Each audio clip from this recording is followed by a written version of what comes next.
Hello and welcome. My name is Bettina Ray. I am a yoga teacher. I specialize in fertility, pregnancy, birth, and early motherhood.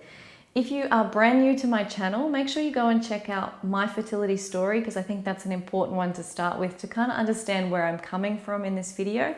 So I'll link that above if you want to go and check that one out first.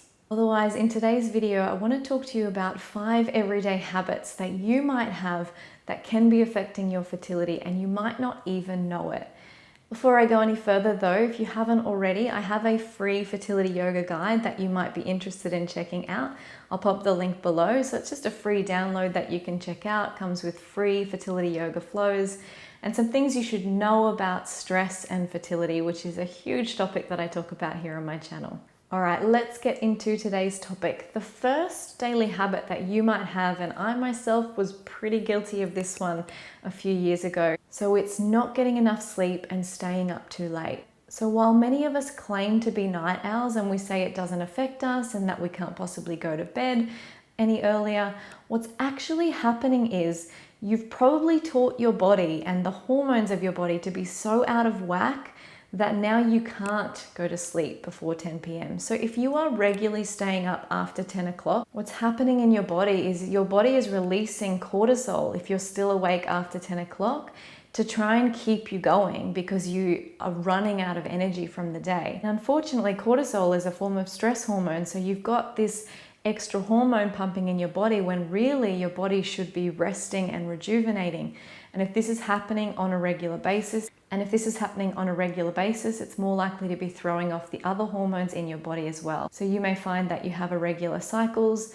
Your liver is having to do more work because the liver is responsible for getting rid of any excess hormone in the body. So it's probably getting quite clogged up.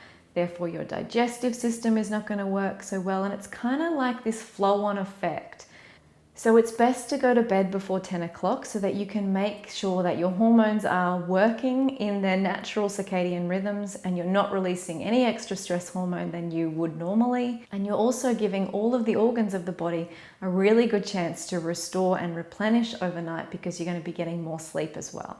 The second everyday habit that I want to talk to you about is skipping meals. And we can sometimes think, but how can skipping meals affect my fertility? It doesn't really seem to be connected, especially if maybe you're a little bit overweight and you're thinking, oh, I'm going to skip a meal to reduce my overall calories and therefore I'll lose weight, which is supposed to be good for fertility.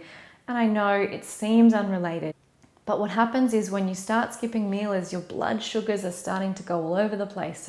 So if you skip a meal, you'll have a big crash and a big low of energy. And then when you have something to eat again, you'll have a big spike in your blood sugar. And what this does is it creates stress in the body. So when you've skipped a meal and your body is starting to not feel so good and you're feeling a little bit lethargic, that's kind of the body's way of going into survival. It's making you feel lethargic so you can save energy because it doesn't know when its next meal is coming. Remember, our body still works on its original instinctual animal sort of system. It doesn't have the intelligence of our brain to know that actually I'm going to eat in 2 hours time.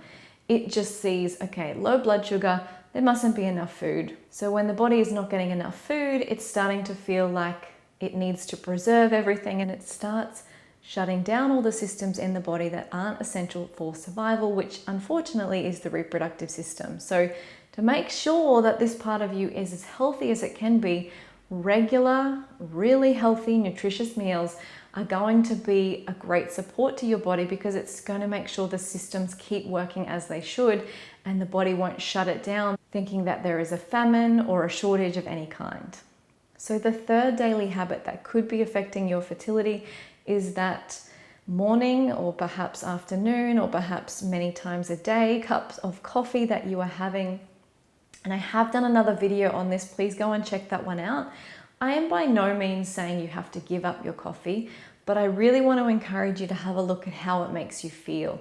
For me personally, it spiked my anxiety. It made me feel stressed out. It put me on edge. And that is not a good sign in your body. If you want to be your most fertile self, you want to be relaxed and calm and really feeling good and healthy and have quite an even energy system.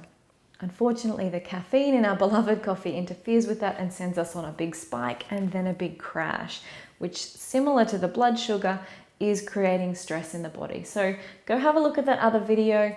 Have a think about how your coffee makes you feel. Don't worry, I'm not telling you have to give it up, but maybe you want to reduce it a little if you find you're getting those big highs and those big lows.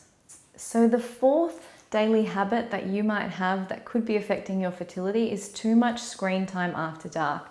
And there are a couple of reasons that this is going to be affecting you. So one is when it starts to become dark, our body naturally releases melatonin, which tells our body that it is time to sleep. If you are surrounded by bright lights in your home, you're on a computer or a tablet or your phone, late into the night, you'll probably find that your sleep is affected because your body's not going to be naturally releasing those things that you need into a beautiful, relaxed state for sleep.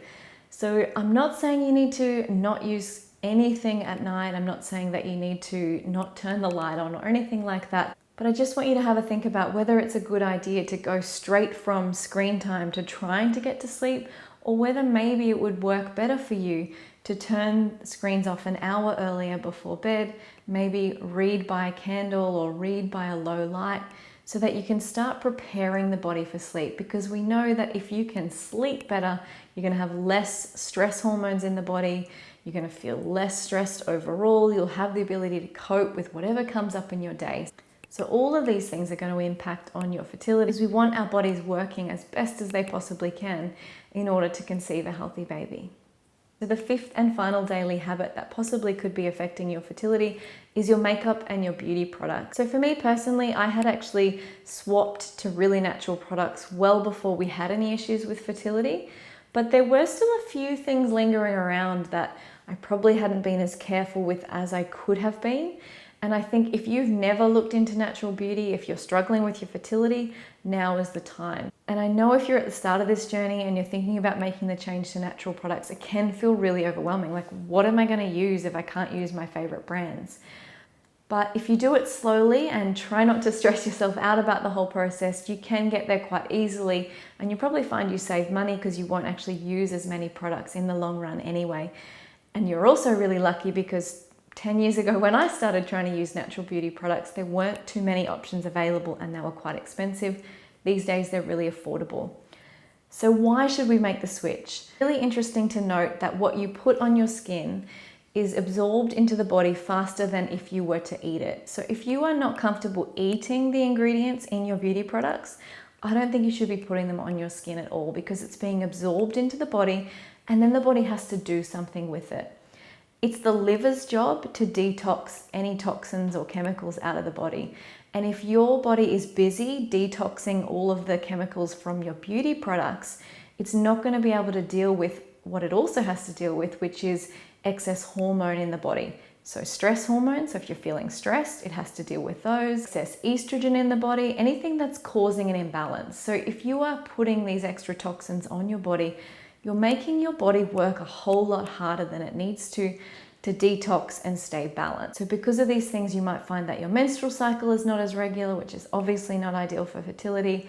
You might find that your skin breaks out because your liver is so backed up dealing with all these toxins that it can't do anything but send them to your skin to be released. If you can, start swapping your makeup and your beauty products for natural alternatives, so that you're really easing that toxic load on your body and helping it to become more balanced and really in a good place to conceive.